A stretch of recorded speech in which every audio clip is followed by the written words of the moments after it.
The Flying Trunk. There was once a merchant who was so rich that he could have paved the whole street with gold, and would even then have had enough for a small alley.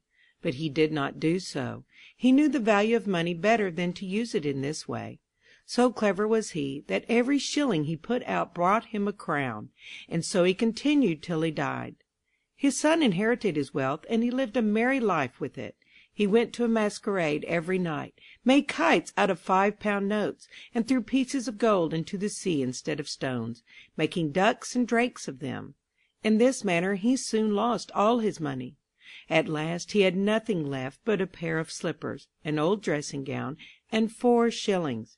And now all his friends deserted him. They could not walk with him in the streets. But one of them, who was very good-natured, sent him an old trunk with this message: "Pack up." Yes, he said, it is all very well to say pack up, but he had nothing left to pack up. Therefore he seated himself in the trunk. It was a very wonderful trunk. No sooner did anyone press on the lock than the trunk could fly. He shut the lid and pressed the lock, when away flew the trunk up the chimney with the merchant's son in it, right up into the clouds. Whenever the bottom of the trunk cracked, he was in a great fright, for if the trunk fell to pieces he would have made a tremendous somerset over the trees. However, he got safely in his trunk to the land of Turkey. He hid the trunk in the wood under some dry leaves, and then went into the town.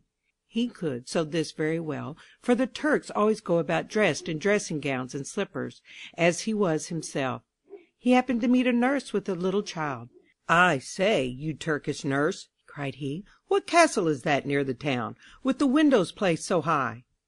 "The king's daughter lives there," she replied. "It has been prophesied that she will be very unhappy about a lover, and therefore no one is allowed to visit her unless the king and queen are present."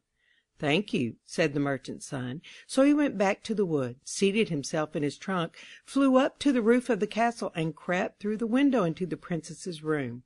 She lay on the sofa asleep, and she was so beautiful that the merchant's son could not help kissing her. Then she awoke, and was very much frightened. But he told her he was a Turkish angel who had come down through the air to see her, which pleased her very much. He sat down by her side and talked to her. He said her eyes were like beautiful dark lakes in which the thoughts swam about like little mermaids, and he told her that her forehead was a snowy mountain, which contained splendid halls full of pictures. And then he related to her about the stork who brings the beautiful children from the rivers. These were delightful stories, and when he asked the princess if she would marry him, she consented immediately. "But you must come on Saturday," she said, "for then the king and queen will take tea with me.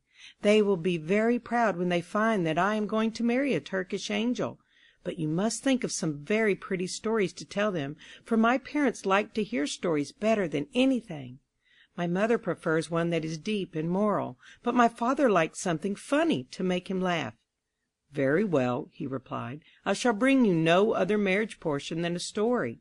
And so they parted. But the princess gave him a sword which was studded with gold coins, and these he could use. Then he flew away to the town and bought a new dressing gown, and afterwards returned to the wood, where he composed a story, so as to be ready for Saturday, which was no easy matter. It was ready, however, by Saturday, when he went to see the princess. The king and queen and the whole court were at tea with the princess, and he was received with great politeness. "Will you tell us a story?" said the queen, "one that is instructive and full of deep learning." "Yes, but with something in it to laugh at," said the king. "Certainly," he replied, and commenced at once, asking them to listen attentively. There was once a bundle of matches that were exceedingly proud of their high descent.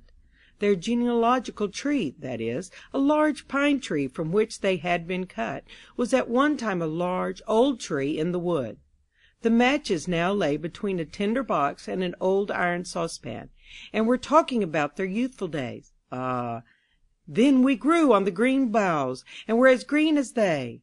Every morning and evening we were fed with diamond drops of dew. Whenever the sun shone, we felt his warm rays, and the little birds would relate stories to us as they sung. We knew that we were rich, for the other trees only wore their green dress in summer, but our family were able to array themselves in green summer and winter. But the woodcutter came, like a great revolution, and our family fell under the axe. The head of the house obtained a situation as mainmast in a very fine ship, and can sail round the world when he will. The other branches of the family were taken to different places, and our office now is to kindle a light for common people. This is how such high-born people as we came to be in a kitchen. Mine has been a very different fate, said the iron pot, which stood by the matches. From my first entrance into the world I have been used to cooking and scouring. I am the first in this house when anything solid or useful is required. My only pleasure is to be made clean and shining after dinner, and to sit in my place and have a little sensible conversation with my neighbors. All of us, excepting the water bucket, which is sometimes taken into the courtyard, live here together within these four walls. We get our news from the market basket, but he sometimes tells us very unpleasant things about the people and the government. Yes, and one day an old pot was so alarmed that he fell down and was broken to pieces. He was a Liberal, I can tell you. You are talking too much, said the Tinderbox, and the steel struck against the flint till some sparks flew out, crying, We want a merry evening, don't we? Yes, of course, said the matches. Let us talk about those who are the highest born. No, I don't like to be always talking of what we are, remarked the saucepan. Let us think of some other amusement. I will begin. We will tell something that has happened to ourselves. That will be very easy, and interesting as well. On the Baltic Sea, near the Danish shore. What a pretty commencement, said the plates. We shall all like that story, I am sure. Yes, well, in my youth I lived in a quiet family, where the furniture was polished, the floor scoured, and clean curtains put up every fortnight. What an interesting way you have of relating a story, said the carpet broom. It is easy to perceive that you have been a great deal in women's society. There is something so pure runs through what you say. That is quite true, said the water bucket, and he made a spring with joy, and splashed some water on the floor. Then the saucepan went on with his story, and the end was as good as the beginning. The plates rattled with pleasure, and the carpet broom brought some green parsley out of the dust-hole and crowned the saucepan, for he knew it would vex the others, and he thought, If I crown him today, he will crown me tomorrow. Now let us have a dance, said the fire tongs, and then how they danced and stuck up one leg in the air. The chair cushion in the corner burst with laughter when she saw it. Shall I be crowned now? Asked the fire tongs, so the broom found another wreath for the tongs. They were only common people, after all, thought the matches. The tea urn was now asked to sing, but she said she had a cold and could not sing without boiling heat. They all thought this was affectation, and because she did not wish to sing excepting in the parlor, went on the table with the grand people.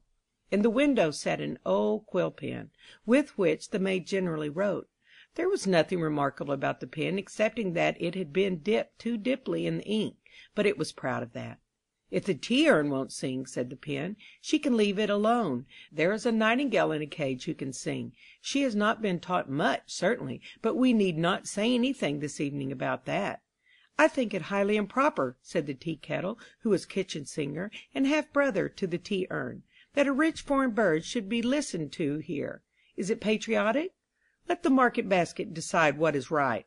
I certainly am vexed, said the basket, inwardly vexed, more than any one can imagine. Are we spending the evening properly? Would it not be more sensible to put the house in order? If each were in his own place, I would lead a game. This would be quite another thing. Let us act a play, said they all. At the same moment the door opened, and the maid came in. Then not one stirred. They all remained quite still, yet, at the same time, there was not a single pot amongst them who had not a high opinion of himself, and of what he could do if he chose.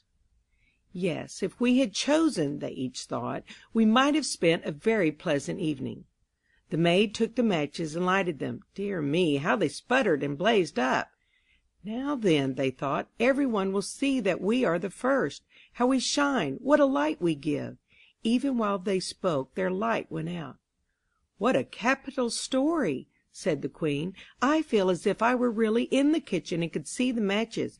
Yes, you shall marry our daughter. Certainly, said the King, thou shalt have our daughter. The King said thou to him because he was going to be one of the family. The wedding day was fixed, and on the evening before the whole city was illuminated. Cakes and sweetmeats were thrown among the people. The street boys stood on tiptoe and shouted hurrah, and whistled between their fingers. Altogether it was a very splendid affair. "I will give them another treat," said the merchant's son. So he went and bought rockets and crackers and all sorts of fireworks that could be thought of, packed them in his trunk, and flew up with it into the air. What a whizzing and popping they made as they went off! The Turks, when they saw such a sight in the air, jumped so high that their slippers flew about their ears. It was easy to believe after this that the princess was really going to marry a Turkish angel. As soon as the merchant's son had come down in his flying trunk to the wood after the fireworks, he thought, "I will go back into the town now, and hear what they think of the entertainment." It was very natural that he should wish to know. And what strange things people did say, to be sure! Every one whom he questioned had a different tale to tell, though they all thought it was very beautiful. "I saw the Turkish angel myself," said one. "He had eyes like glittering stars, and a head like foaming water." "He flew in a mantle of fire," cried another, "and lovely little cherubs peeped out from the folds." He heard many more fine things about himself, and that the next day he was to be married. After this he went back to the forest to rest himself in his trunk. It had disappeared. A spark from the fireworks which remained had set it on fire. It was burnt to ashes. So the merchant's son could not fly any more, nor go to meet his bride. She stood all day on the roof waiting for him, and most likely she is waiting there still, while he wanders through the world telling fairy tales, but none of them so amusing as the one he related about the matches. End of The Flying Trunk, recorded by Ginger Kukalo.